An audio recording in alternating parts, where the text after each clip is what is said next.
आगे बात चलेगी प्रॉब्लम सॉल्विंग स्किल्स के बारे में, मतलब समस्या का समाधान करने के बारे में। जब भी चुनौतियां जीवन में आए, कोई बाधाएं आए, तो उन बाधाओं को पहचानना, उनका विश्लेषण करना और डिस्कस करके, समझ रहे हैं, बातचीत करके उसका एक सॉल्यूशन निकालना, उसका एक हल निकालना, यह सिर्फ और सिर्फ मौखिक संचार में ही मुमकिन है। गंभीर विचार, रचनात्मकता, निर्णय लेने के कौशल, डिसीजन मेकिंग जिसको कहते हैं, यह सिर्फ बातचीत से मुमकिन है। आप जितना ज्यादा बात करेंगे, अब ज्यादा बात करने का मतलब यह नहीं कि आप ज्यादा बोलें, मैंने पहले ही आपको बताया, टू द पॉइंट बात करनी है, गोल गोल नहीं घुमानी। लेकिन अगर बातचीत दो लोगों में कम होने लगेगी तो इनकी एक दूसरे के प्रति समझ भी कम हो जाएगी। फिर एक व्यवस्थित दृष्टिकोण को समझना है, या एक तार्किक तर्क को आप समझना चाहते हैं, लॉजिकल रीजन, जो एक सही लॉजिक के साथ, एक तर्क के साथ दिया गया है, वो साइंटिफिक तर्क हो सकता है, जो जिसको अपन साइंस पे आधारित बोल सकते हैं, वो जीवन के अनुभव के आधार पर तर्क हो सकता है। ये सब समझाने के लिए आपको लोगों के साथ वर्बली कम्युनिकेट करना पड़ेगा। अक्सर दूसरों के साथ सहयोग और संचार को शामिल करने के लिए हमें वर्बली कम्युनिकेट करना पड़ता है। तो आप देखिए, हम हमारे जीवन में जब सुबह से उठते हैं तब से लेकर रात तक ज्यादातर लोगों से हम या तो फोन पे बात करते हैं या आमने सामने बात करते हैं। आजकल टेक्स्ट मैसेज का भी जमाना है, लेकिन जब कोई बात गहराई से समझानी हो तो लिख के भेजने की जगह हम कोशिश करते हैं कि फोन पे एक बार बात हो जाए या आमने सामने बात हो जाए, तो वो ज्यादा बेहतर है। तो आप समझ पा रहे होंगे कि मौखिक संचार इतना महत्वपूर्ण क्यों है। तभी तो हम बात कर रहे हैं एडवांटेजेस ऑफ वर्बल कम्युनिकेशन की। आपके इनोवेटिव सॉल्यूशंस, जिनको नवाचारी हल कह सकते हैं, और इंप्रूवाइजेशन, जो भी आप इंप्रूवमेंट्स, सुधार अपने जीवन में लाना चाहते हैं, ये सुधार कैसे आएंगे? ये आएंगे बातचीत करके, वर्बल कम्युनिकेशन, मौखिक संचार के माध्यम से।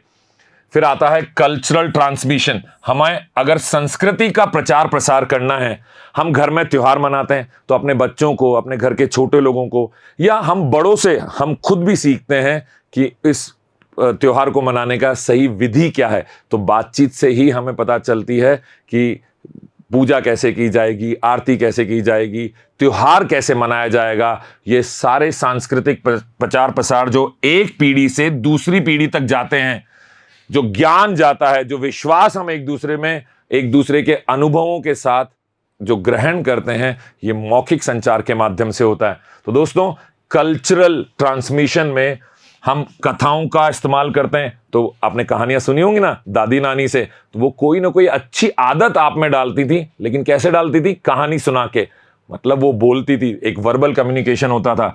रीति रिवाज, शिक्षा और सामाजिकीकरण, ये सारी विभिन्न चीजें जो हैं, हम सिर्फ वर्बल कम्युनिकेशन के माध्यम से ही समझ सकते हैं। ऐसा नहीं है कि रिटन कम्युनिकेशन से कुछ इनमें से कोई बात हम नहीं समझ सकते, पर जो बेहतर, सबसे बेस्ट तरीका है वो है वर्बल कम्युनिकेशन का।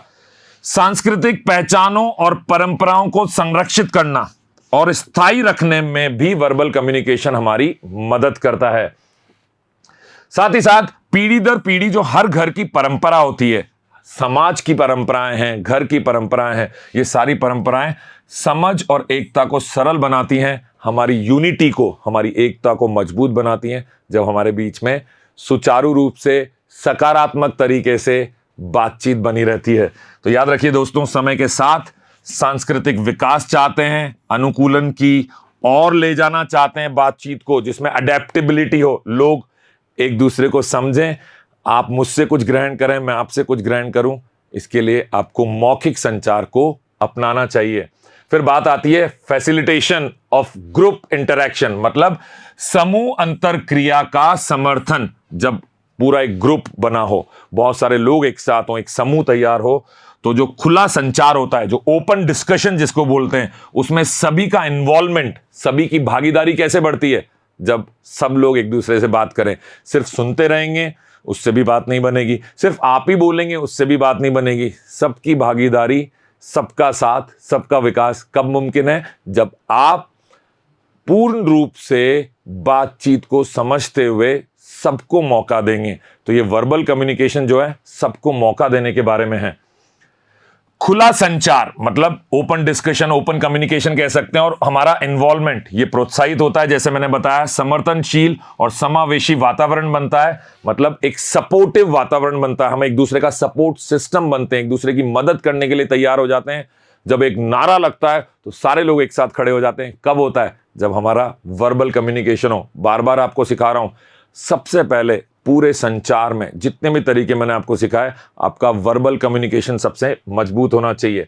किसी भी चर्चा को सही डायरेक्शन में ले जाना, सही मार्गदर्शन, ताकि हर किसी की आवाज सुनी जा सके, हर किसी की बात, हर किसी की भावनाओं को समझा जा सके। ये तभी मुमकिन है जब आप वर्बल कम्युनिकेशन को प्राथमिकता पर रखेंगे।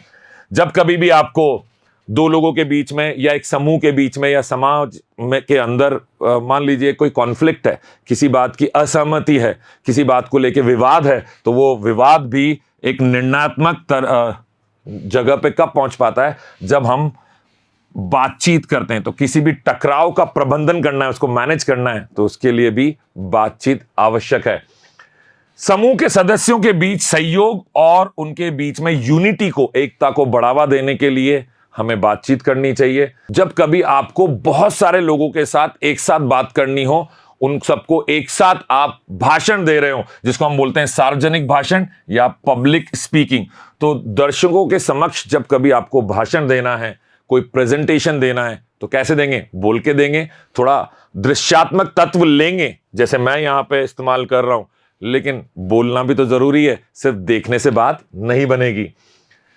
प्रभावी संचार और प्रेजेंटेशन जो स्किल्स हैं, प्रस्तुति कौशल जिसको हम बोलते हैं, इसके लिए भी आपका बोलना, शब्दों का इस्तेमाल करना, सही भाषा का इस्तेमाल करना, सही वाक्य, सही उदाहरण, जो केस स्टडीज हैं, जो अनुभव हैं, इन सब को सही तरीके से बोलकर बताना अति आवश्यक है, और यह हमारे कम्युनिकेशन को प्रभावी बनाता है।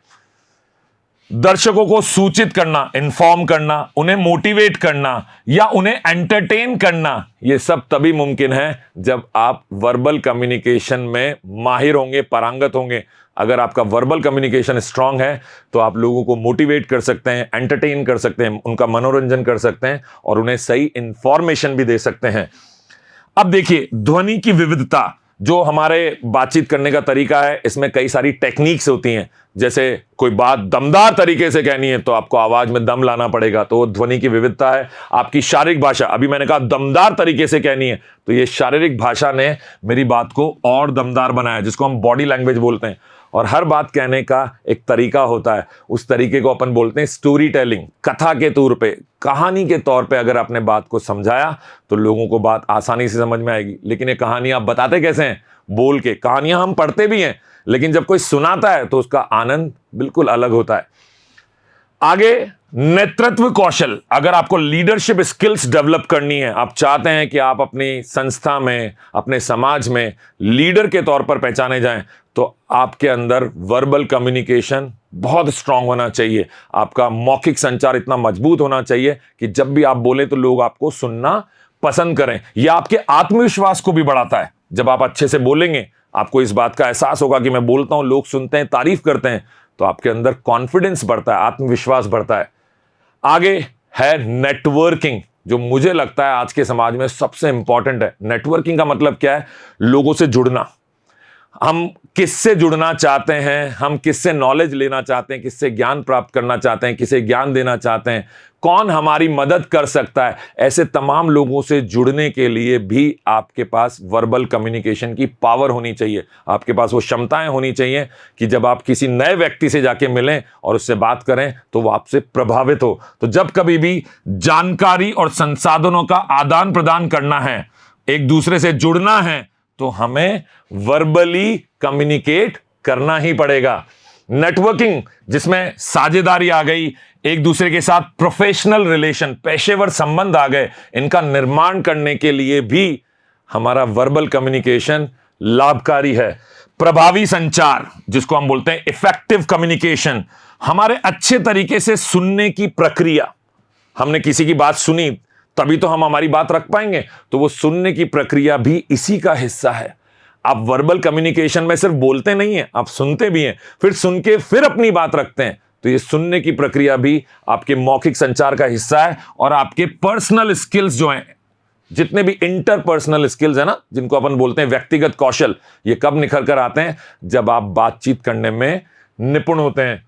और सबसे खास बात कि जब कभी भी आप एक दूसरे को सहयोग प्रदान करना चाहते हैं, लोगों की मदद से आगे बढ़ना चाहते हैं, आपकी करियर में उन्नति चाहते हैं, व्यक्तिगत विकास चाहते हैं, इस सभी के लिए जरूरत होती है कम्युनिकेशन की। और ये सबसे इफेक्टिव कौन सा कम्युनिकेशन है? Verbal communication. तो पेशेवर वर्गों में जो प्रभाव जमाना हो, समर्थन प्राप्त करना हो, तो उस समय पर आपको वर्बल कम्युनिकेशन की आवश्यकता पड़ती है। तो दोस्तों, इस पूरे भाग 12 में, 12th पार्ट में, हमने ये समझा कि कम्युनिकेशन कई प्रकार का है, संचार कई तरीके से किया जाता है, जिसमें लिखित कम्युनिकेशन जो है उसके बारे में हम गहराई से बात कर चुके हैं, थोड़ा बहुत और उस बारे में समझेंगे। लेकिन मौखिक तौर पे जो आप कम्युनिकेट कर रहे हैं, मौखिक संचार जो आप कर रहे हैं, वर्बल कम्युनिकेशन, ये बड़ा महत्वपूर्ण है। इस पर पकड़ बनाइए और फिर देखिए लोग आपको पसंद करेंगे और आपका प्रभाव लोगों पर जमने लगेगा। अगले भाग में फिर से मुलाकात होगी, तब तक के लिए धन्यवाद।